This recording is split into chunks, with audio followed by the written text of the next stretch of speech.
அண்ணாச்சி அப்பா அவர்கள் இப்பொழுது வாழ்த்துறை வழங்குகிறார்கள். அந்த 2 தையல் மிஷின் வாங்கக்கூடியவங்க மேடைக்கு வந்து நிற்குமாறு உங்களை அன்போடு கேட்டுக்கொள்கிறோம்.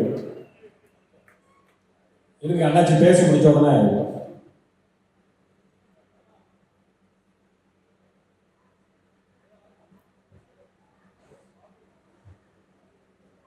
மறைந்தும் மறையாமல் நம்மோடு வாழ்ந்து கொண்டிருக்கின்ற திருத்தலைவர் காமராஜர் அவர்களுடைய 122வது பிறந்த தின விழா நிகழ்ச்சியும் ஏழை எளிய மக்களுக்கு பெருந்தலைவர் காமராஜர் வழியில் நலத்திட்ட உதவிகள் வழங்குகின்ற இந்த அருமையான நிகழ்ச்சியை எறும்பு போல் சுறுசுறுப்பாக பணியாற்றி அருமையான நிகழ்ச்சியை ஏற்பாடு செய்திருந்த என்னுடைய அருமை தம்பி பாசத்திற்குரிய மின்னல் ஸ்டீவன் அவர்களே, வருகிறது வாழ்க்கை அமர்ந்திருக்கின்ற இந்த மண்ணுக்கு சைதாப்பேட்டை என்று சொன்னாலே ஒரு காலத்தில் பிஜேபி என்றால் சைதாப்பேட்டை, சைதாப்பேட்டை என்றால் பிஜேபி, கோல்டன் பீச் தங்க கடற்கரை என்றால் தென் மாவட்டங்களிலிருந்து வருகின்றவர்களுக்கெல்லாம் தண்ணி இடமும் சாப்பாடும் கொடுத்து அரைவடைத்த பிஜி பன்னீர்தாஸ் அவருடைய அமைச்சர்கள் சந்தோஷம் இருக்கு. வாழ்க்கை அமர்ந்திருக்கின்ற நாங்குநேரி சட்டமன்ற உறுப்பினர் சிறப்பாக மக்கள் பணியாற்றுகின்ற அன்பிற்குரிய தம்பி ரோகி மனோகரன் அவர்கள், துலுக்கி பிறந்தது பூனை ஆகாது வியாபாரி சங்கத்தினுடைய தலைவராக குறைகளை எல்லாம் அரசினுடைய கவனத்திற்கு எடுத்து சென்று சிறப்பாக பணியாற்றுகின்ற என்னுடைய அருமை தம்பி விக்ரமராஜா அவருடைய முதல்வரும் சட்டமன்ற உறுப்பினரும் சட்டமன்றத்தில் சிறப்பாக பணியாற்றுகின்ற அருமை தம்பி பிரபாகர் ராஜா அவர்கள், நிகழ்ச்சிக்கு வருகை தந்திருக்கிற என்னுடைய நண்பர், குடும்ப நண்பர், காங்கிரஸ் இயக்கத்தில் என்னோடு இருந்து சிறப்பாக பணியாற்றிய சாத்தன்குளம் ஆர்எஸ் முத்தவர்களுக்கு, சிறப்பாக பேசி அமர்ந்திருக்கின்ற நெல்லை நாடார் சங்கத்தை சிறப்பாக நடத்தி பள்ளியையும் சிறப்பாக நடத்தி கொண்டிருக்கின்ற பெரிய அருமை சொல்லுகிறார் வரவேற்புரையாற்றிய ஆனந்தராஜா அவர்கள், நிகழ்ச்சிக்கு வருகை வந்திருக்கின்ற அருமை தம்பி நம்முடைய என் மருமகன் சவுந்தரராஜன் பேர் சொன்னாங்க, அவருக்கும் சேர்த்து நானே பேசியிருக்கேன். அன்பிற்குரிய மருமகன் சவுந்தரராஜன், அதுபோன்று சிறப்பு காமராஜர் ஆயத்தன கழகத்தினுடைய தலைவர் தம்பி சிறப்பு சுரேஷ், நிகழ்ச்சிக்கு இன்னும் வருகை தந்திருக்கின்ற பல பேர் வந்திருந்தாலும் நிறைய பேருடைய பேரை தெரிந்திருந்தாலும் உங்களுடைய நேரத்தையும் எங்களுடைய நேரத்திற்காகவும் வருகை தந்திருக்கின்ற அனைவருடைய பெயர்களையும் நான் சொல்லியதாக கருதி அனைவரும் இந்த நல்ல நிகழ்ச்சிக்கு வருகை தந்த உங்கள் அனைவருக்கும் இந்த நல்ல வேளையில் என்னுடைய அன்பான வணக்கத்தை தெரிவித்துக் கொண்டு, பெருந்தலைவர் காமராஜரை பற்றி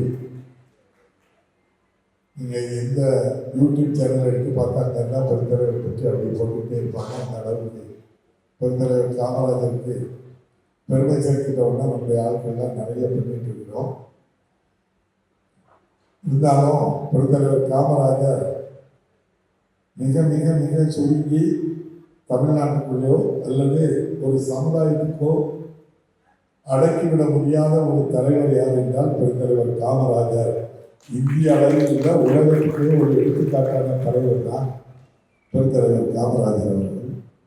இப்போது நம்முடைய சமூகத்தில் தோன்றினார் என்பதற்காக நாம் அவரை பெருமைப்படுத்தவில்லை. நாடே நல்லவே உலகமே அவரை போற்றுகின்றது. அவர் சாதித்ததை யாரும் சாதிக்க முடியாது. அந்த அளவிற்கு அன்னை இந்திரா காந்தி அவர்கள், ஜவஹர்லால் நேரு அவர்கள் எல்லாம் அவருடைய பெருமையை அந்த அளவிற்கு பெருமைப்படுத்தியிருக்கின்றார். அவர் அகில இந்திய காங்கிரஸ் கட்சியினுடைய தலைவராக இருந்த காலத்தில் தான் ஆர்எஸ்எஸ் இயக்கம், இந்து அமைப்புகள் எல்லாம் ஒன்றாக இணைந்து பசுவதை தடை சட்டத்துக்கு எதிராக டெல்லியிலே ஒரு போராட்டம் நடத்தி ஆர்ப்பாட்டமாக அதை நடத்தி ஒரு பெரிய பேரணி நடத்த வேண்டும் என்று அனுமதி கேட்டபோது அவர் சொன்ன பதில் இன்றும் அவருடைய பாணியிலேயே சொன்னார். அவர் சொன்ன வார்த்தை, திருப்பியும் நம்ம பழைய நிலைக்கே கொண்டு போக பார்க்குறாங்க. திருப்பியும் நம்ம பழைய நிலைக்கே கொண்டு போக பார்க்குறாங்க. நான் கிராமத்திலெல்லாம் பள்ளிக்கூடத்தை தர அப்படின்னு சொன்னால் அவர்கள் கோயிலை கட்டின்னு நம்மளை திசை திருப்புறாங்க. இருக்க கோயில் போதும் வணங்கிருக்கு, எனக்கு பள்ளிக்கூடம் தான் தேவை, என் பிள்ளைகள் படிக்கணும் அப்படின்னு சொல்லி சொன்னவர் பெருந்தலைவர் காமராஜர். அதற்காகத்தான் ஆர்எஸ்எஸ் இயக்கத்தை சேர்ந்தவர்கள் நம்முடைய தம்பி யோகி மனோகரன் சொன்னபோது அவர் வீட்டை ஏற்றியே கொடுக்கிறார்கள், உயிரோடு இருந்தார்கள். அவர்கள் ஏற்கனவே சதி செய்வதில் வல்லவர்கள். ஆர்எஸ்எஸ் இயக்கம் என்றால் ஒரு சதிகார இயக்கம் என்பது மாறுபட்ட கருத்தல்ல. காரணம், இந்த நாட்டுக்காக கத்தியின்றி ரத்தமின்றி சுதந்திரத்தை பெற்றுத்தந்த தேசப்பிதா மகாத்மா காந்தி அவர்களை கொலை செய்ய வேண்டும் என்று 10 ஆண்டு காலம் ஒரு சதி செய்து அதன் தொடர்ச்சியாக ஒருவரை ஆர்எஸ்எஸ் இயக்கத்தில் வளர்த்து ஓராண்டுக்கு முன்னால் ஆர்எஸ்எஸ் இயக்கத்தில் இருந்து அவரை வெளியே அனுப்பி அந்த சதியை அரங்கேற்றி மகாத்மா காந்தி அவர்களை கோட்சி அவர்கள் கொலை செய்து தேசப்பிதாவை நாம் இழப்போம். இந்த நாட்டில் சுதந்திரத்தை பெற்றுத் தந்தது ஒரு மகான், அவரை கொலை செய்தது இன்னும் நாம் மறுக்க முடியாது.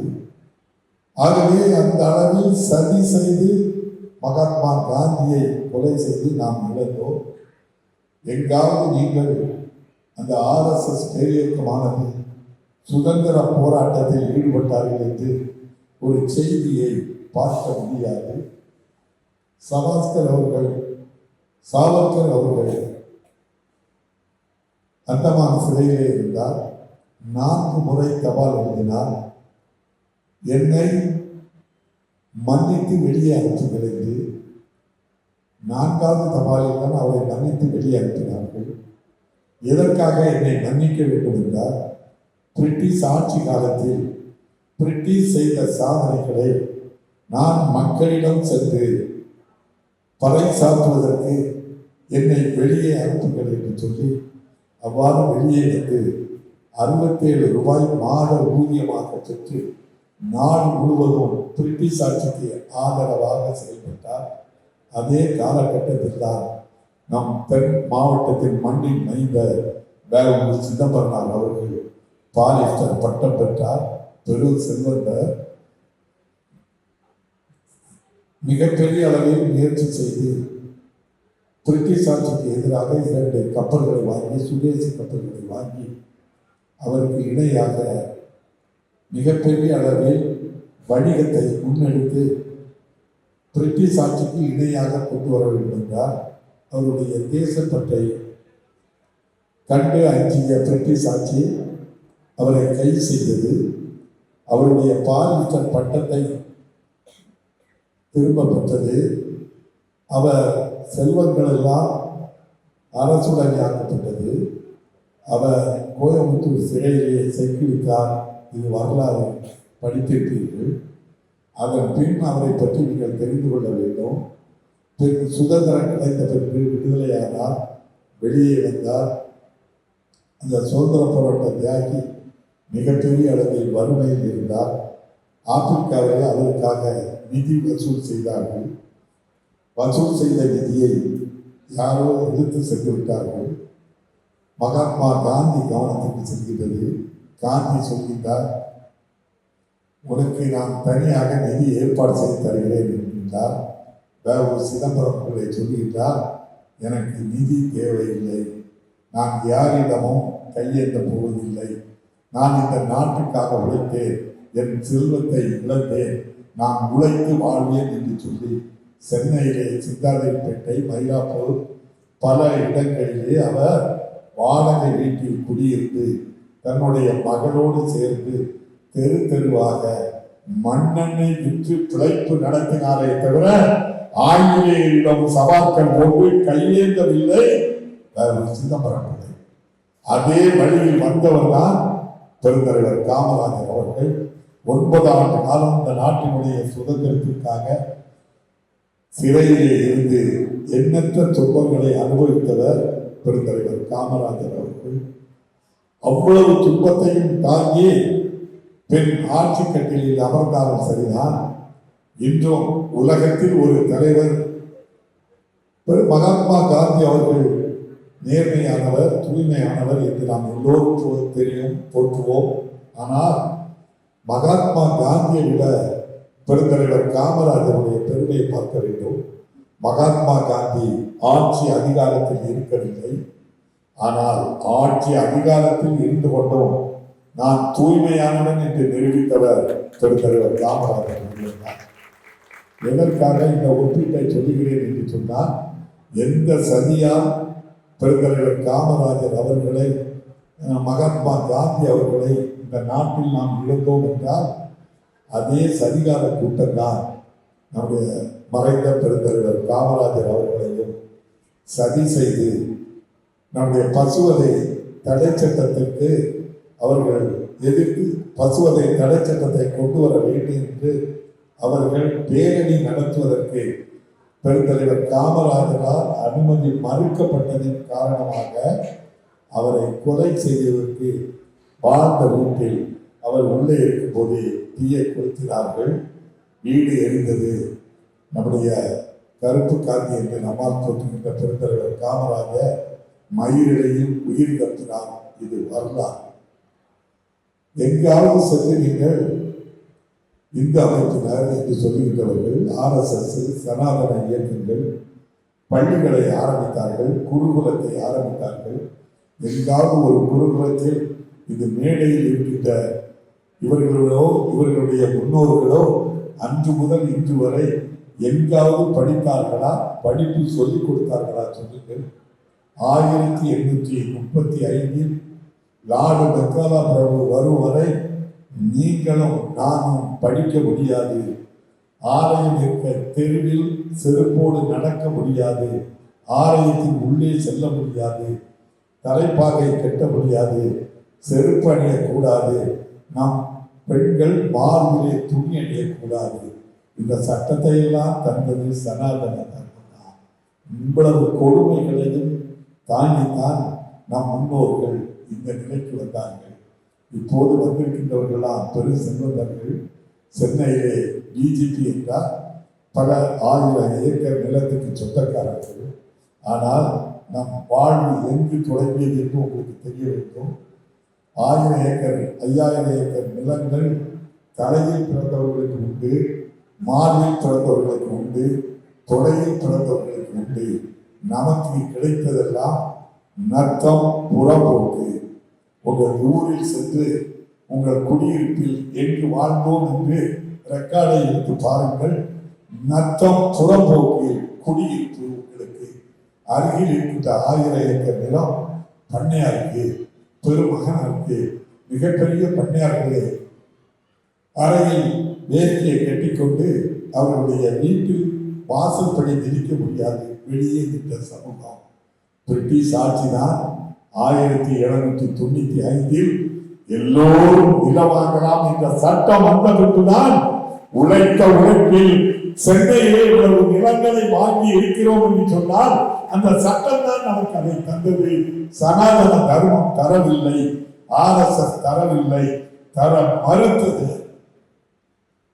ஆனால் இப்போது இருக்கின்றவர்கள் என்ன நினைக்கின்றீர்களோ எனக்கு தெரியவில்லை. 10% பேர் உயர் வகுப்பை RSS சனாதனத்தை சேர்ந்தவர்கள் 10% பேர்.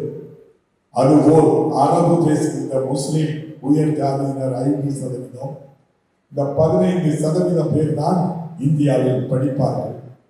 இவர்கள் குருகுலத்தில் படிப்பார்கள், அவர்கள் மதரசாவிலே அரபில் படிப்பார்கள். இவர்கள் இருவரும் தான் யார் ஆட்சிக்கு வந்தாலும் அதிகாரத்தில் இருப்பார்கள். துருக்கி 1702 இந்தியா இவ்வாறு இல்லை. இருந்தாலும் இந்த நிலப்பகுதிக்குள் ஆட்சியை செய்தார்கள். அதற்கும் துணை நின்றவர்கள் அதே சனாதனம், அதே RSS அவர்கள் தான். முகலாயர் ஆட்சி நடந்தது, அதையும் அவர்கள் தான் நடத்தினார்கள். இவ்வாறு வழி வழியாக பிரிட்டிஷ் ஆட்சி வந்தது. அதற்கும் துணை நின்றவர்கள் அவர்கள் தான் நின்றார்கள். எப்போது வெளியே வந்தார்கள் என்றால் லார்டு மெக்கானா போர்டு எல்லோரும் படிக்கலாம் என்று ஒரு சட்டம் கொண்டு வந்தார். 1835 உங்கள் கையில செல்போன் வச்சிருக்கீங்க, கூகுள் இருக்கும். 1735 தேடி பாருங்கள், 1835 தேடி பாருங்கள். லார்டு மெக்கானா அவர்கள் வந்துதான் எல்லோரும் படிக்கலாம் என்ற சட்டம் போட்ட பின்புதான் நீங்களும் நானும் பள்ளிக்கு சென்றோம். அதுவரை நாம் பள்ளி பக்கமே செல்ல முடியாது. அதன் தொடர்ச்சியாக வந்த கிறிஸ்தவ அமைப்புகள், மிஷினரிஸ், அவர்கள் தான் பட்டி தொட்டி எல்லாம் பள்ளியை திறந்து எல்லா சமூகத்தினரும், ஜாதி இல்லை, மதம் இல்லை, எல்லோரும் வாருங்கள் என்று சொல்லி அவர்கள் பள்ளியை ஆரம்பித்தாலும் அந்த பள்ளியும் 100 ஆண்டு காலம் அதே சனாதனம் RSS அவர்கள் கட்டுப்பாட்டில் தான் இருந்தது. பெரியார், அண்ணா, பெருந்தலைவர் காமராஜர் முதல்வரான பின்புதான் 10,500 பள்ளிகளையும் திறந்து பட்டி தொட்டி எல்லாம் மதிய உணவை கொடுத்து கல்விக்கண் திறந்தவர் பெருந்தலைவர் காமராஜர் என்று நாம் பெருமையோடு சொல்லுகிறோம். அவர் வாழ்ந்த பூமியில் நாம் வாழ்கிறோம் என்பதுதான் நமக்கெல்லாம் மிகப்பெரிய பெருமை. அப்படிப்பட்ட பெருமைக்குரியவரை பெருமைப்படுத்துகின்ற தம்பி மின்னல் ஸ்டீவன் அவர்களை உங்கள் சார்பாக இந்த நேரத்தில் நன்றி நன்றி என்று அப்போது தெரிவித்துக் கொண்டு இங்கே பேசுகின்ற நண்பர்கள் ஒரு கோரிக்கை வைத்தார்கள். இந்த அப்பா ஒரு பாகமாக இருக்க வேண்டும் என்று சொல்லி இன்றைய முதல்வர் அவர்களுக்கு பெருந்தலைவர் காமராஜரை பற்றி சொல்லிக் கொடுக்க வேண்டிய அவசியம் இல்லை. இந்த தம்பி தண்ணி கொடுக்கிற தம்பி உட்காரு, ஒரு 5 நிமிஷம் நான் உட்காரு, நான் எல்லாரும் தண்ணி கொடுக்கிறேன். இந்த பெருந்தலைவர் காமராஜர் அவர்கள் நிறைவாக ஒரு திருமணத்தை நடத்தி வைத்தார் என்று சொன்னால் அதுதான் இன்றைய முதல்வர் MK ஸ்டாலின் அவர்களுடைய வீட்டுக்கு சென்று அவர் திருமணத்தில் தான் அவர் கலந்து கொண்டார். பெருந்தலைவர் காமராஜர் மறைந்த போது முதல் மகனாக இருந்து பெருந்தலைவர் காமராஜருக்கு செய்ய வேண்டிய சடங்குகளை எல்லாம் செய்து அற்புதமாக அவருடைய நினைவிடத்தை தந்தவர் மறைந்த கலைஞர் அவர்கள். அதன் தொடர்ச்சியாக மதுரை பல்கலைக்கழகத்தை தந்தார். கன்னியாகுமரியிலே காமராஜருக்கு நினைவகம் அமைத்து தந்தார். யாரும் கேட்கவில்லை. காமராஜர் முனையம் என்று சொல்லி ஏர்போர்ட்டிலே உள்நாட்டு முனையத்திற்கு காமராஜர் முனையம் என்று பெயர் வைத்தவர் மறைந்த கலைஞர் அவர்கள். நெருக்கடிகளை அன்னை இந்திரா கொண்டு வந்தார்கள். அந்த காலகட்டத்தில் வாஜ்பாய், அத்வானி, ஜார்ஜ் பெர்னாண்டோ போன்றவர்களுக்கு நம்முடைய கலைஞர் வீட்டு கோபாலபுரத்துக்கு பின்னிலே இருக்கின்ற 4 இல்லங்கள் அமைத்து அவர்களை பாதுகாத்து வைத்தது சுதந்திர நம்முடைய நெருக்கடி நிலை காலத்தில் மறைந்த கலைஞர் அவர்கள்தான் ஆட்சியில் இருந்து அவர்களை பாதுகாத்து வைத்தார்கள். அது மட்டுமல்ல, அன்றைய காலகட்டத்தில் எம்ஜிஆர் அவர்கள் நெருக்கடி நிலையை ஆதரித்தார். கம்யூனிஸ்ட் CPM கட்சி நெருக்கடி நிலையை ஆதரித்தது. இந்தியாவிலே எதிர்த்து நின்றது வாஜ்பாய், அத்வானி, ஜார்ஜ் சென்றார்.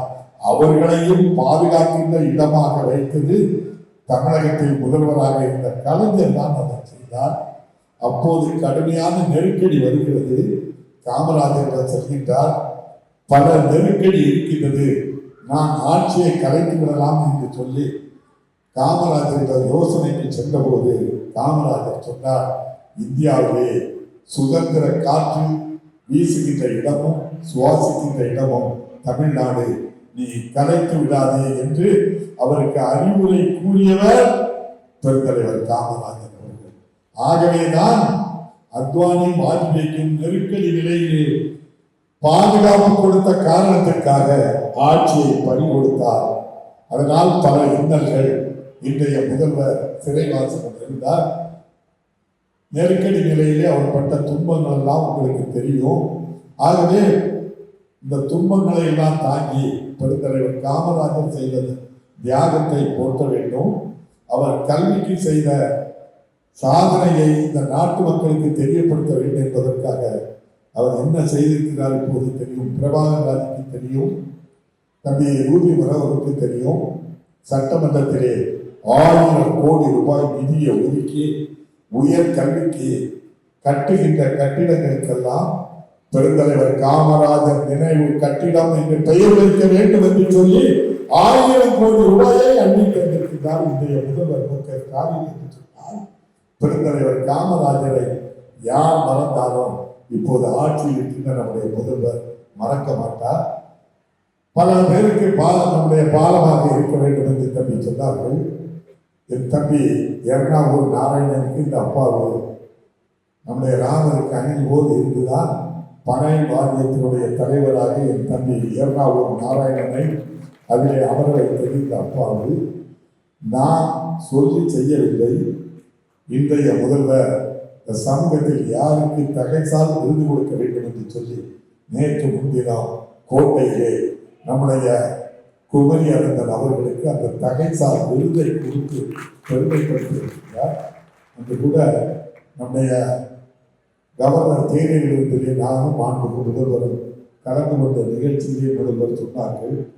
அப்பாவு நம்முடைய தமிழிசை கூட தொலைபேசியிலே அழைத்து பேசி எங்கள் அப்பாவுக்கு அந்த தகைசால் விருது கொடுத்ததை நான் பாராட்டுகிறேன், நான் மறக்க மாட்டேன் என்று சொல்லுகின்ற அளவுக்கு இந்த சமூகத்துக்கு என்ன தேவையோ செய்து கொண்டிருக்கின்றார். என் தம்பி 20 பேர்களை அழைத்து செல்ல வேண்டும் என்று சொன்னார். அதில்தான் எனக்கு சிக்கல் இருக்கின்றது. இந்தியாவிலே ஒரு சமூகத்தில் மிக அதிகமாக 1000க்கு மேற்பட்ட சங்கங்கள் இருக்கின்ற ஒரு சமுதாயம் என்று சொன்னால் நம் சமுதாயத்தை தவிர வேறு யாரும் சொல்ல.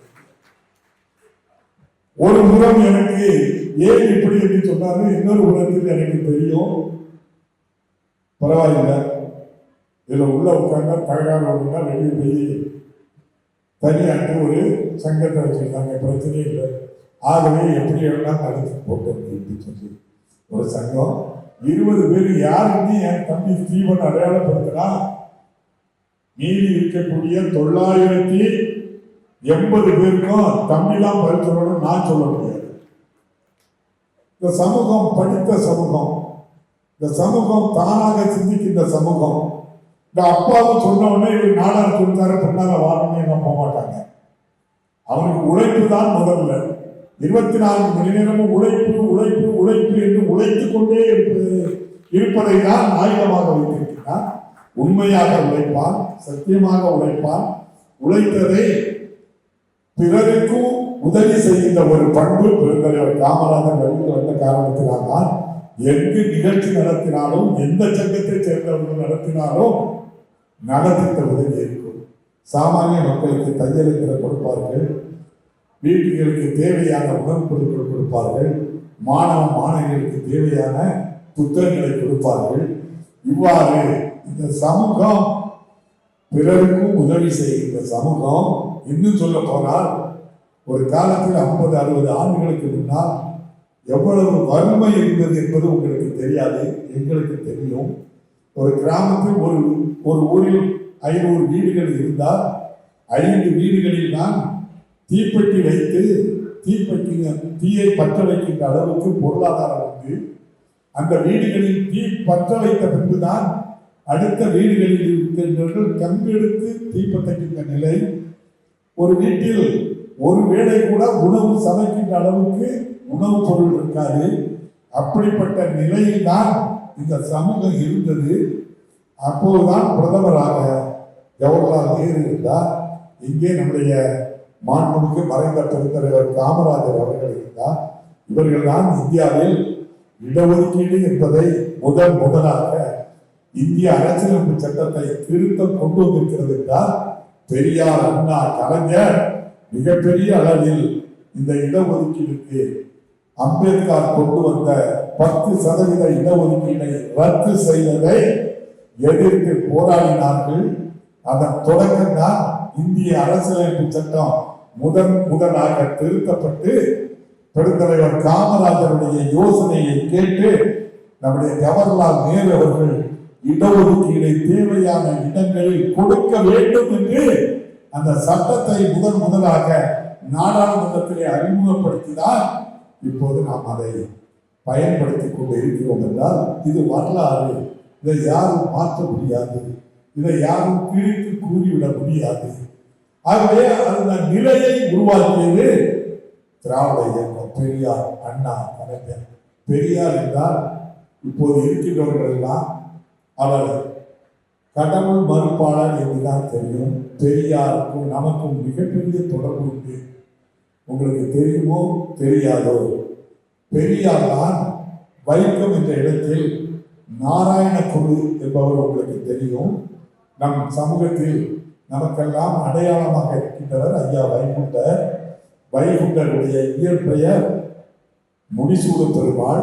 அவருடைய தாய் தந்தையரை இதே சனாதனவாதிகள் அழைத்து, உன் இலிகுலத்தில் பிறந்த நீ பெயரை எப்படி நீ முடிசூடு பெருமாள் என்று உன் பையனுக்கு வைக்கலாம் என்று சொல்லி, இன்று முதல் உன் பெயர் முத்துக்குட்டி என்று சொன்னது இதே சனாதன தர்மம், இதே RSS இயக்கம். இதில் நம்பிக்கை கொண்ட திருவாங்கூர் மகாராஜா தான் அந்த உத்தரவை பிறப்பித்து அவரை கண்டித்து முத்துக்குட்டி என்று பெயரை வைத்தார். அவர்தான் நம் சமுதாயத்தின் அடையாளம். அவர்தான் பிற்காலத்தில் ஐயா வைகுண்டராக இன்றும் நாம் அவரை முன்னெடுக்கின்றோம். 200 ஆண்டுகளுக்கு முன்னாலே ஜாதி இல்லை, சமயம் இல்லை, எல்லோரும் ஒன்று, ஆண்டவன் எங்கிருக்கின்றான், வேறு எங்கும் இல்லை, உன் உள்ளத்தில் தான் இருக்கிறோம் என்று இப்போதும் ஐயா வைகுண்டர் ஆலயத்துக்கு சென்றார். கண்ணாடியை தான் வைத்திருப்பார், நீ உன்னை பார், நீ தான் உனக்கு கடவுள் என்று சொல்லி அதை அறிமுகப்படுத்தியவர் இந்தியாவில் முதலாக நம்முடைய ஐயா வைகுண்டர் தான் அதை செய்தார். இப்போது சான்றோருக்கு சென்றால் அவர் எல்லா மக்களும் தண்ணீர் குடியுங்கள் என்று சொல்லி ஒரு கிணறு இருக்கின்றது. அந்த தீர்த்த கிணற்றில் தான் எல்லோரும் போய் நாம் இப்போது புனித நீராக எங்கு குடித்தாலும் அங்கிருந்து புனித நீராக அதை பயன்படுத்துகிறோம் என்று சொன்னால் எந்த அளவில் இந்த சமூகத்தை இழிவுபடுத்தியிருக்கின்றார்கள். ஐயா வைகுண்டருடைய தாய் மார்பில் துணி அணியக்கூடாது. யார் தடுத்தது? இதே சனாதன தர்மம். ஐயா வைகுண்டர் தந்தை காலில் செருப்பணியக்கூடாது, தலையில் தலைப்பாகை கட்டக்கூடாது, இடுப்பில் கட்ட வேண்டும், படிக்கக்கூடாது, கோயில் தெருவில் செல்லக்கூடாது, கோயிலுள் செல்லக்கூடாது. அவருக்கு பின் வந்தவர் தான் நாராயணகுரு. கன்னியாகுமரி மாவட்டம் பொறுத்தேடியில் 7 ஆண்டு காலம் அவர் தியானம் செய்தவர். இந்து பக்தர். பல சிவன் ஆலயங்கள், முருகப்பெருமான், கிருஷ்ணர் ஆலயங்களை கட்டியவர். அவருடைய சொந்த ஊர் எது என்றால் உங்களுக்கு தெரியும், நம்முடைய கேரளாவில் இருக்கின்ற வைக்கம். அங்கு இருக்கின்ற சோமநாதன் ஆலயத்தில் தெருவில் நடப்பதற்கு அனுமதி இல்லை. காமராஜ் கவனத்துக்கு, காந்தி கவனத்துக்கு செல்கின்றது. அப்போது காங்கிரஸ் கட்சி தலைவராக இருந்த தந்தை பெரியாரை காந்தியும் காமராஜரும் வைக்கத்திற்கு செல் என்கின்றார். அங்கு தான் தன் மனைவி சகோதரியோடு அங்கு சென்று வைக்கத்திலே மறியல் செய்கின்றார். நாராயணகுரு நம் உறவு, ஐயா வைகுண்டருக்கு சொந்தக்காரர், உனக்கு சொந்தக்காரர், எனக்கு சொந்தக்காரர். சோமநாதர் ஆலயம் வைக்கத்திலே நடப்பதற்கு அனுமதி வேண்டும் என்று போராடுகின்றார். 1 மாத சிறை, வெளியில் வருகின்றார். ஈரோடு செல்லவில்லை, சென்னை வரவில்லை, மீண்டும் போராடுகின்றார். 6 மாத சிறை. அத்தனையும் அனுபவித்து நாராயணகுருவே அந்த தெருவில், ஆலய தெருவில் நடக்க வைத்த பெருமை தந்தை பெரியாருக்கு உண்டு. அதுதான் வைக்கம் எழுதப்பட்டார். அவர் எங்கெங்கு கூட்டம் நடத்தினாலும் அவருடைய இவ்வாறு நீங்கள் ஸ்டீவன் அடித்தது போன்று அந்த நோட்டீஸ் இருக்கு, என்னிடமும் இருக்கின்றது பாருங்கள். கடைசி ஒன்று எழுதுவார், இந்த நாட்டில் தீண்டத்தகாத சமுதாயம் நாடார் சமுதாயம். அந்த தீண்டத்தகாத சமுதாயத்தில் அவர் என்ன எழுதியிருப்பார் என்று சொன்னார், விழாவின் இறுதியில் நிறைவில் நாடார் சமுதாய சமையல் எல்லோருக்கும் பரிமாறப்படும் என்று சொல்வார். நாடார் சமுதாய சமையல். அப்படியானால் நம் எந்த நிலையில் இருந்திருக்கின்றோம் என்பதை மட்டும் நீங்கள் தெரிந்து கொள்ளுங்கள். ஆகவேதான் நம்முடைய சொத்துக்கள் எல்லாம் என்ன சொத்து என்றால் மறந்து விடாதீர்கள். கிராமத்தில் நீங்கள் வாழ்ந்த இடம் நத்தம் புறம்போக்கு. நத்தம் புறம்போக்கு 5 ஏக்கர் 5000 ஏக்கர் நிலம் பண்ணையா இருக்கு. அதெல்லாம் வேலை செய்து அடிமையாக வாழ்ந்தோம், மறந்துடாங்க. ஐயா வைகுண்டரை அவமானப்படுத்தியதை மறந்துவிடாதீர்கள். ஐயா நாராயணகுரு நம் சமூகத்தை அவமானப்படுத்தியதை மறந்துவிடாதீர்கள். ஐயா பெருந்தலைவர் காமராஜரை உயிரோடு சதி செய்து தீய கொளுத்தியதை மறந்து விடாதீர்கள். எந்த இயக்கத்திலும் இருங்கள், எங்கு இருங்கள், நம் சமுதாய மக்கள் இந்த நிலைக்கு வந்திருக்கிறோம் என்று சொன்னால் யார் இந்த இடத்துக்கு கொண்டு வந்தார்கள் அதை நினைவில் வைத்துக் கொள்ளுங்கள். பிள்ளைகளுக்கு சொல்லிக் கொடுங்கள். ஏதோ இப்போது ஆட்சி அதிகாரம் யாரிடமும் வரும் போகும், அதை பற்றி கவலை இல்லை. இந்த சமூகம் உழைக்கிற சமூகம், யாருக்கும் அஞ்ச வேண்டிய அவசியம் இல்லை. உண்மையை தெரிந்து நன்மையை தெரிந்து பெருந்தலைவர் காமராஜர் என்ன திட்டம் மனதில் வைத்திருந்தாரோ அதன்படி நீங்களும் நடக்க வேண்டும் என்று கூறி இந்த அருமையான நிகழ்ச்சிக்கு அழைத்து பெருமை சேர்த்தவர்கள் அனைவருக்கும், தம்பி ரவி உட்பட அனைவருக்கும் நன்றி தெரிவிப்பதோடு, பெருந்தலைவர் காமராஜர் இன்னும் வாழ்ந்து கொண்டிருக்கின்றார். தம்பி ஸ்டீவன் வழியாக வாழ்ந்து கொண்டிருக்கின்றார். மேடையில் இருக்கின்றவர்கள் வழியாக, உங்கள் வழியாக அவர் இன்னும் வாழ்ந்து கொண்டிருக்கின்றார். அவர் மறையவில்லை. நாமும் அவர் வழியில் அவரை அவமானப்படுத்தியவர்கள், அவரை கொலை செய்ய முன்னெடுத்தவர்கள், நம் சமூகத்தை எந்த அளவுக்கு நடத்தியவர்கள், இன்றும் அந்த நிலை. ஒன்றை மட்டும் நிறைவு செய்கிறேன். என் அண்ணன் பொன்னார் எனக்கு மதிப்புண்டு, என் தங்கை தமிழிசை மதிப்புண்டு. பக்கத்தில் இருக்கின்ற காஞ்சிபுரத்துக்கு அழைத்து செல்லுங்கள், சங்கராச்சாரியர் கொண்டு செல்லுங்கள். அவர் இது போன்று மேலே இருப்பார், தரையிலே அமர்ந்திருப்பார், திருநீரை தொட்டு பூச மாட்டார், இப்படி போட்டு அனுப்புவார். என் தம்பி கைத்து ராஜாவை அழைத்து செல்லுங்கள், அவருக்கு சமமாக நாற்காலி போடுவார், தொட்டு திருநீர் பூசுவார். இதைத்தான் திராவிட மாடல், திராவிட இயக்கம் எதிர்க்கிறதே தவிர சுயமரியாதையை இழந்து நாம் இயக்கம் வாழ மாட்டோம், வாழக்கூடாது. அதைத்தான் உங்களுக்கும் சொல்கிறேன், எல்லோருக்கும் சொல்கிறேன். சுயமரியாதையை அண்ணா திராவிட இயக்கம், பெரியார், அண்ணா, கலைஞர் மட்டுமல்ல, இன்றைய முதல்வர் மட்டுமல்ல, பெருந்தலைவர் காமராஜரிடமும் இருந்தது சுயமரியாதை தான். அவரை இந்த நிலைக்கு எந்த நிலையிலும் அவர் தன்னிலை தாழவில்லை.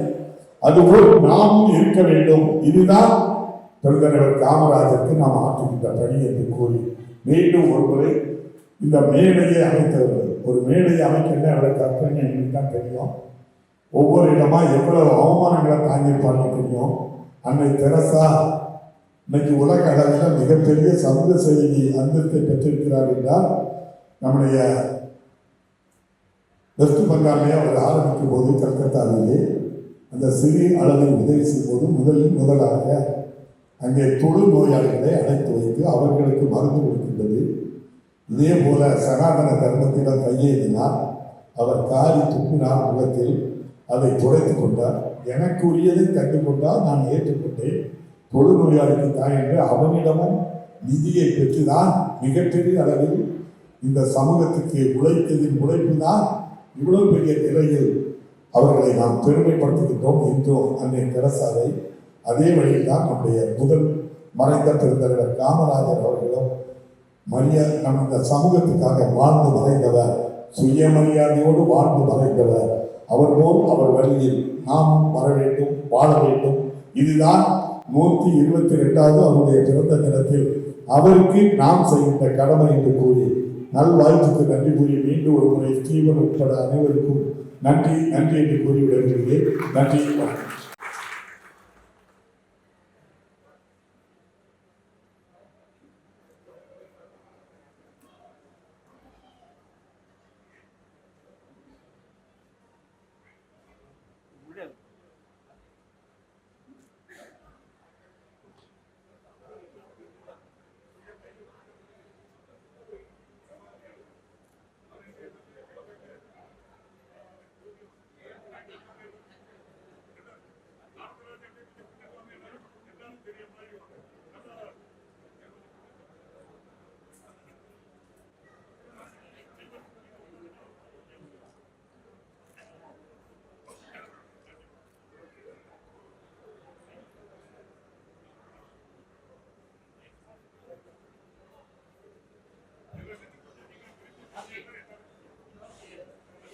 ஆனால் தையல் மிஷின் பெறக்கூடிய 2 பெண்கள் மட்டும் மேடைக்கு வரவும். தையல் மிஷின் பெறக்கூடிய 2 பெண்கள் மேடைக்கு வரவும்.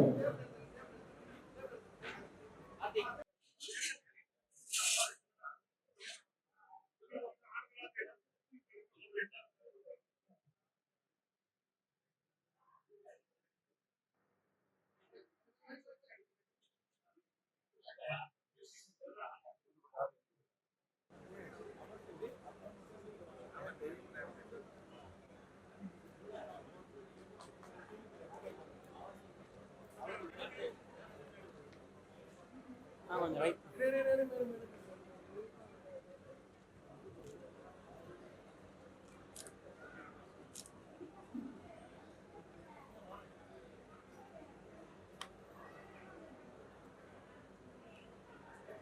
குளத்தூர் ரவி அவர்களே பேச வருமாறு அன்போடு அழைக்கிறோம். அண்ணன் ஏபி ராஜா அவர்கள் இப்பொழுது பேசுவார்.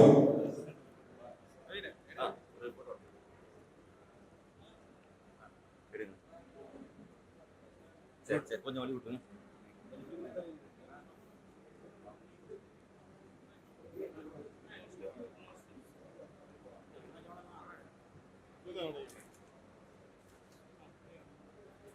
அண்ணன் ஏபி ராஜா அவர்கள் இப்பொழுது பேசுவார்கள்.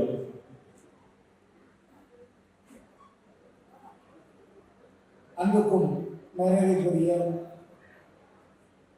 நாடா சமுதாய சொந்தங்களுக்கும் மற்றும் இங்கே வருகை தந்திருக்கின்ற மாண்புமிகு அப்பாவும் தமிழ்நாடு சட்டசபை பேரவைத் தலைவர் அவர்களுக்கும்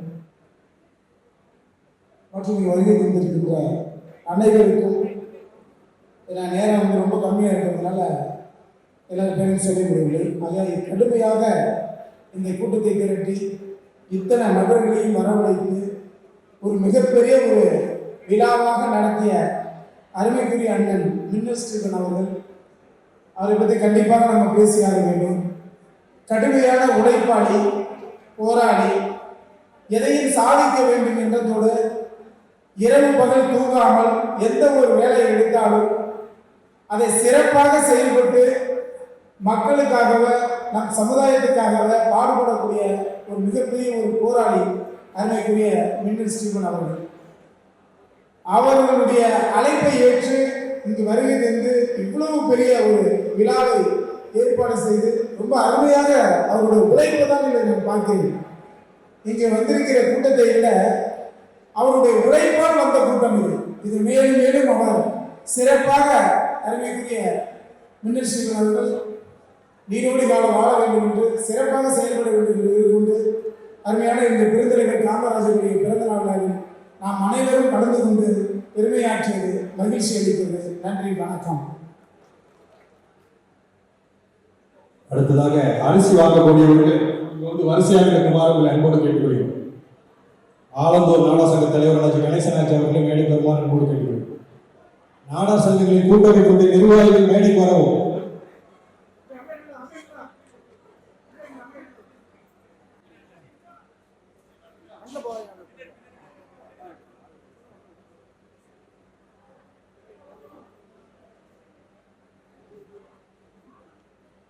அண்ணன் குளத்தூர் ரவி அவர்களே பேச வருமாறு அன்போடு அழைக்கிறோம்.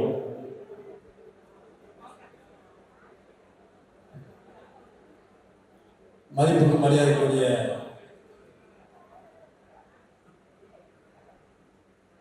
நாடார் சங்கங்களினுடைய கூட்டமைப்பினுடைய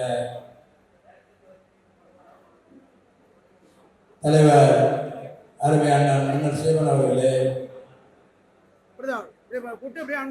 மற்றும் இங்கு வருகிறது நல்ல கருத்துக்களை எடுத்தெடுத்து அமைந்திருக்கக்கூடிய தலைவர்களே, பல்வேறு கருத்துக்களை நம்மளுக்கெல்லாம் கடந்த கால நினைவுகளை எல்லாம் கூறி சென்றிருக்கக்கூடிய அருமை ஐயா அப்பா அவர்களே மற்றும் வருகின்றிருக்கக்கூடிய நாடார் சங்கங்களினுடைய தலைவர்களே, நிர்வாகிகளே, கூட்டமைப்பினுடைய சங்கங்களுடைய நிர்வாகிகளே, என்னோடு வருகின்றிருக்கக்கூடிய தமிழ்நாடு அனைத்து வணிகர் சங்கங்களின் பேரமைப்பினுடைய மண்டல தலைவர் அருமை அண்ணன் அண்ணாசன்மூர்த்தி அவர்களே, மாநிலத்தினுடைய இணைச் செயலாளர் சிவை ராஜா அவர்களே, பழம்பொரு அணியினுடைய தலைவர் கருப்பேராஜன் அவர்களே, அவரை சார்ந்த நிர்வாகிகளே மற்றும் எம்பி ரமேஷ் அவர்களே, உங்கள் அனைவரையும் தமிழ்நாடு அனைத்து வணிகர் சங்கங்களின் பேரமைப்பின் சார்பாக முதற்கண் வணக்கத்தை தெரிவித்துக் கொண்டு, காமராஜரை பற்றி எல்லாருக்கும் தெரியும், எதுவுமே சொல்ல வேண்டிய கருத்தே கிடையாது. எல்லாரும் டெய்லி நினைச்சுக்கிட்டே இருப்பாங்க. இருந்தாலும் ஒரே ஒரு கருத்தை மட்டும் வைக்கணும். எப்படி மேடையில் இருக்கக்கூடிய தலைவர்கள்லாம் ஒவ்வொரு தலைவர்களும் அவங்களோட தகுதிக்கு ஏற்ற மாதிரி நிறைய உதவிகளை செய்து கொண்டே இருப்பார்கள்.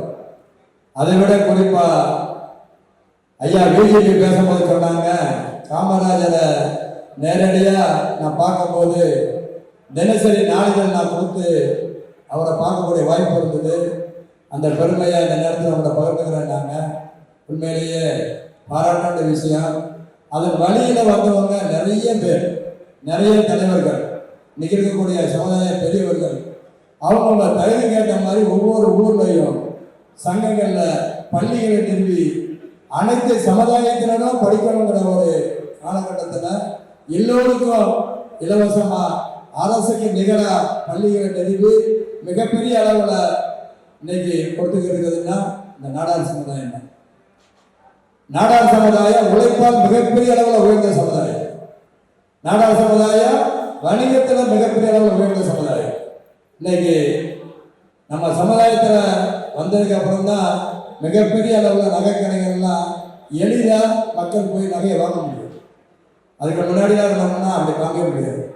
நம்ம வணிகம் செய்யக்கூடிய சமுதாயத்தில் மிகப்பெரிய அளவில் இருக்கிறோம்னா நம்ம நேர்மையாக நடக்கிறதுனால தான் இருக்கிறோம்.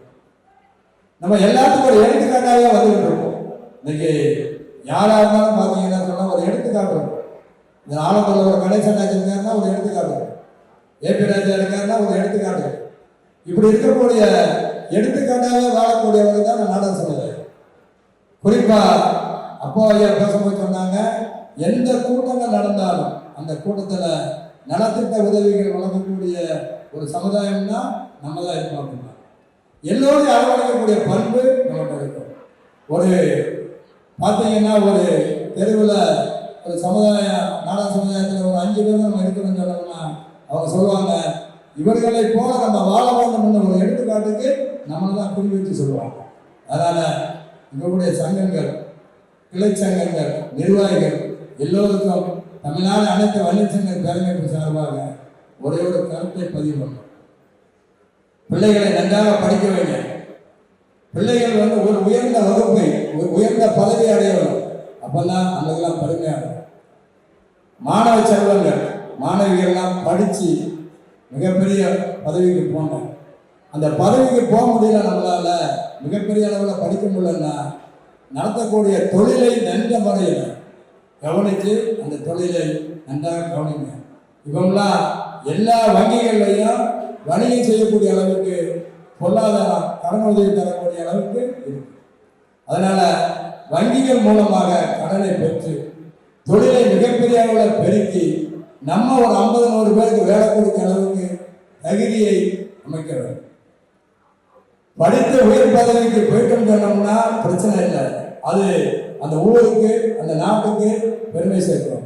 அப்படி ஒரு நிலை இல்லைன்னா ஒரு 10,000 50,000 எங்கேயாவது போய் வேலைக்கு அமரணும்னு நினைப்ப மட்டும் வச்சிடாதங்க. பிள்ளைகளையும் அந்த நிலைக்கு தள்ளாதங்க. நம்ம கூட வச்சு தொழிலை பெருக்கி மிகப்பெரிய அளவில் காட்டணும். இரவு நேரங்களில் கடையை மூடிட்டு வீட்டுக்கு வந்தா ஒரு 1/2 மணி நேரம் குடும்பத்தில் உட்கார்ந்து கருத்து பரிமாற்றம் பண்ணணும். நம்ம எந்த நிலையில இருக்கிறோம், எப்படி போய்கிட்டு இருக்கிறோம், பிள்ளைகள் என்ன படிக்கிறாங்க, பிள்ளைகளை என்ன செய்ய வைக்கிறோம் அப்படிங்கிறத பாருங்க. அப்படி ஒருவேளை நம்மளால ஏதாவது கருத்து பரிமாற்ற தடுமாற்றம் ஏற்பட்டுச்சுன்னா இங்க இருக்கக்கூடிய கூட்டமைப்பினுடைய தலைவர் மென்னர் ஸ்டீவன் போய் பாருங்க. நம்ம என்ன செஞ்சா நல்லா இருக்குங்கிறத பாருங்க. அவங்க மேடையில் இருக்கக்கூடிய பெரியவர்களை எல்லாம் கலந்து பேசி ஒரு நல்ல தீர்வை எடுத்து காட்டுவாங்க. நம்ம நோக்கம் என்னவா இருக்கணும், அடுத்தவருக்கு உதவி செய்யக்கூடிய அளவுக்கு இருக்கணும். நம்ம நோக்கம் என்னவா இருக்கணும், எல்லாத்தையும் படிக்க வைக்கிறதுக்கு என்ன செய்யணும். இங்க இருக்கக்கூடிய தலைவர்கள் நிறைய தலைவர்கள் இருப்பாங்க. அவர்கள் எப்படியாவது ஒவ்வொரு வருஷமும் குறைந்தது ஒரு 5 பிள்ளைகளை படிக்க வைப்பாங்க. நாங்கெல்லாம் வரக்கூடிய சென்ற மாநாட்டில் கூட 1 லட்சம் ரூபாய் கல்வி நிதி கொடுத்தோம். ஒவ்வொரு மாநாட்டிலும் கொடுத்துட்டு தான் இருக்கிறோம். ஆனால் அதை விட மிகப்பெரிய அளவில் நம்ம செய்ய முடியும். எப்படி செய்ய முடியும், இருக்க தலைவர்கள்லாம் சேர்ந்து செய்ய முடியும். இப்போ நான் ஏற்கனவே சொன்ன மாதிரி கல்விகள் எல்லாம் நீங்கள் தமிழ்நாட்டில் இருக்கக்கூடிய பார்த்தீங்கன்னு சொன்னோம்னா காமராஜர் பேரில் இருக்கக்கூடிய கல்விகள் அத்தனையும் சங்கத்துக்கு சொந்தமான இடமாட்டாங்க. இந்த சங்கம் அமைப்புகள் அமைச்சு அதை உருவாக்கி இருப்பாங்க. அதனால தான் இன்னைக்கு மிகப்பெரிய அளவில் எழுச்சியாகும்.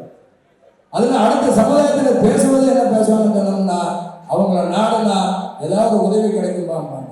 அது மாதிரி உதவி தான் இன்னைக்கு நலத்திட்ட உதவிகள் நிறைய கூட்டமைப்பின் சார்பாக வழங்கப்பட்டது. அது மட்டும் இல்லாமல் அந்த மாதிரி சங்கங்கள் பல்வேறு நிகழ்ச்சிகள் நடத்தணும். காமராஜரை பற்றி சொல்லணும்னா எல்லாத்துக்கும் தெரிஞ்ச விஷயம் தான். எல்லாரும் படிக்க வைக்கணும், கல்வியை திறந்து, அப்புறம் எல்லாரும் வேலை கிடைக்கணும்னு தொழிற்சாலை தொடங்கி, எல்லாரும் நல்லா இருக்கணும்னு அணைக்கட்டில தொடங்கி, எல்லாரும் நல்லா மனித நேயம் சிந்தனையாகவே இருக்கக்கூடிய பெருந்தலைவர் காமராஜர் அவர் வழியில் வந்தவங்க தான் தலைவர்கள் தான். இவர்களை போற்றி வணங்கி இவருடைய சங்கத்தினுடைய நிர்வாகிகள் நீண்ட ஆயுளை கொடுக்க வேண்டும் என்று வாழ்த்தி விடைபெறுகிறேன். நன்றி, வணக்கம். அடுத்ததாக இப்போது தலைவர்கள் நலத்திட்ட உதவிகள் வழங்குவார்கள்.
நாடார் சங்கங்களின் கூட்டமைப்பு சார்பில் மக்கள் போரும் மகத்தான தலைவர் கல்வி கடவுள் பெருந்தலைவர் காமராசர் அவர்கள் 122வது பிறந்த நாள் விழாவை முன்னிட்டு ஏழை எளியோருக்கு மாபெரும் நலத்திட்ட உதவிகள் வழங்கும் விழா திரு மின்னல் ஸ்ரீவன் அவர்களை வாழ்த்தி வழங்குகிறோம். நாடார் சங்கங்களின் கூட்டமைப்பு மென்மேலும் உயர அம்பத்தூர் நாடார் கூட்டமைப்பு ட்ரஸ்ட் சார்பில் வாழ்த்துக்கள்.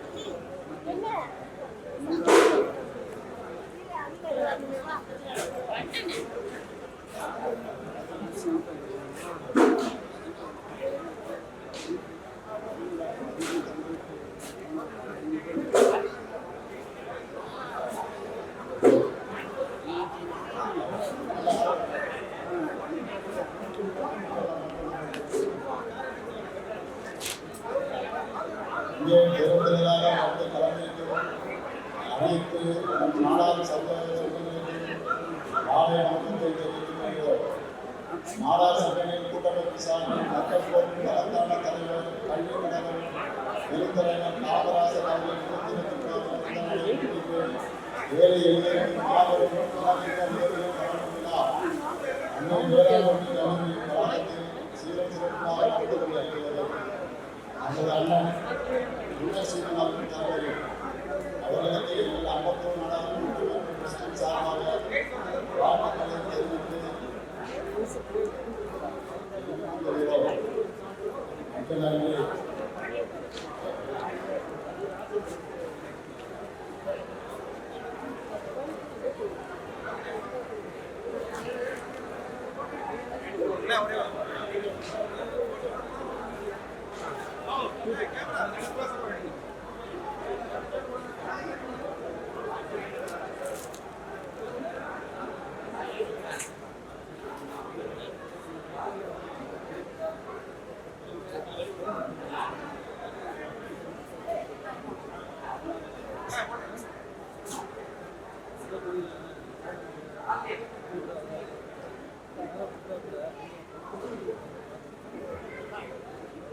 நாராசங்க கூட்டமைப்பின் சார்பில் தாமரம் தொகுதி சார்பில் சால்வை அணிந்து மரியாதை செலுத்தப்படுகிறது.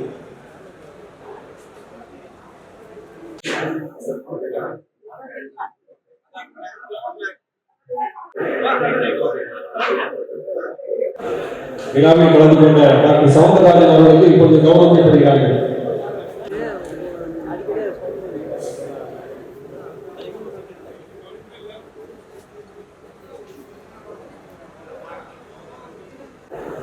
அடுத்தது குளத்தூர் ரவி அவர்கள் இப்பொழுது கௌரவிக்கப்படுகிறார்கள்.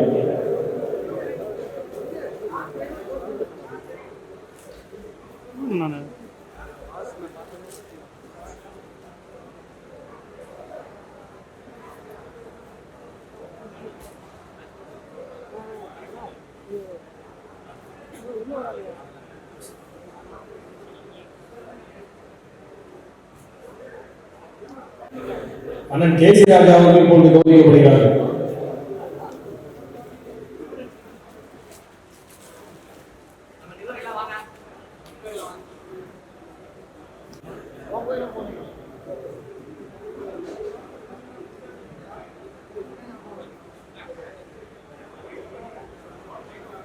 அண்ணாச்சி ஏபி ராஜா அவர்கள் இப்பொழுது கௌரவிக்கப்படுகிறார்கள்.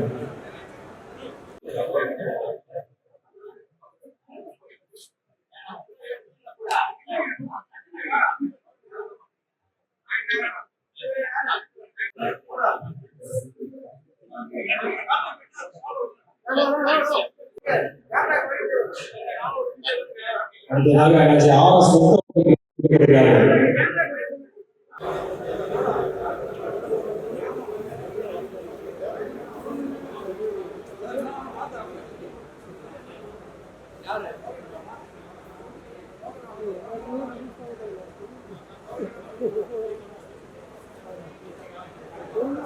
அடுத்ததாக காமராஜர் ஆய்வுகளுடைய தலைவர் டாக்டர் சிலம்பு சுரேஷ் அவர்கள் கௌரவிக்கப்படுகிறார்கள்.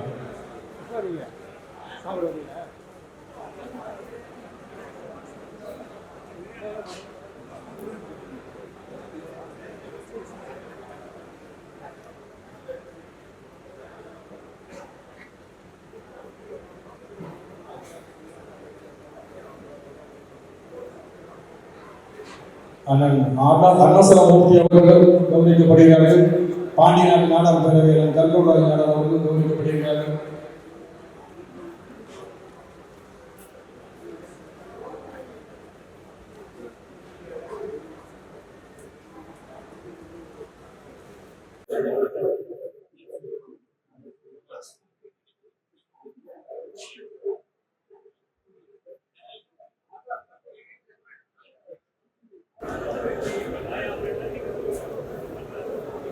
அண்ணன் மணிராஜ் அவர்கள் கௌரவிக்கப்படுகிறார்கள்.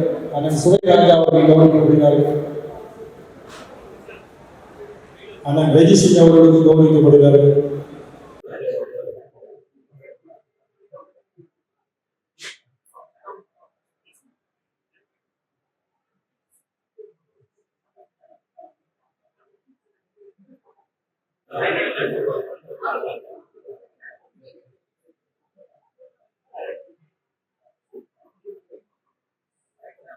அண்ணன் மைக்கேல் ராஜா அவர்கள் கௌரவிக்கப்படுகிறார்கள்.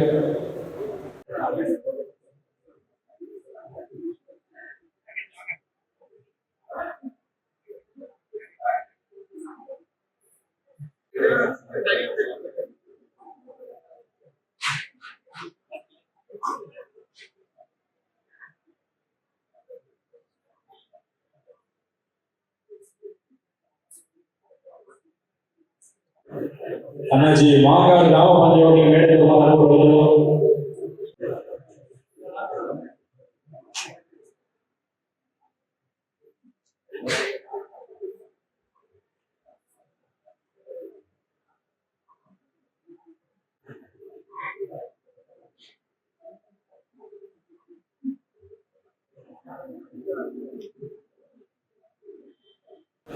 அக்கா ராதிகா செல்வி அக்கா அவர்களை வருக வருக வருக அன்போடு வரவேற்கிறோம்.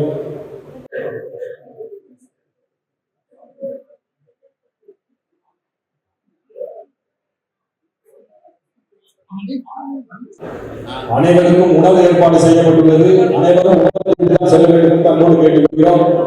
அண்ணன் நடராஜன் அவர்கள் திருச்சி செய்யும் விழாவிற்காக வருகை தந்திருக்கக்கூடிய தங்கத்தை ஞாபகங்களின் கூட்டமைப்பு மனதார் வருக வருக வருக சால்வை அளித்துக் கொள்கிறது.